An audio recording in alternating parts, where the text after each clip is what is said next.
সকল অধিবাসী বৃন্দ ও দীঘায় আগত সকল ভ্রমণার্থী পর্যটক বন্ধুদের কাছে প্রশাসনের পক্ষ থেকে বিনম্র আবেদন জানানো যাচ্ছে যে বঙ্গোপসাগরে সৃষ্টি হওয়া ঘূর্ণিঝড়ের প্রভাবে দীঘার সমুদ্র যে কোনো ভাবে যে কোনো সময় উত্তাল হতে পারে।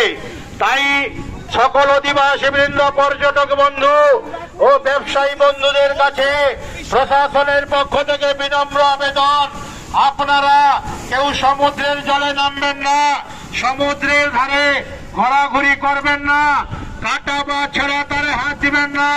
যারা ওয়াটার স্পোর্টস চালান কেউ সমুদ্রে নামবেন না।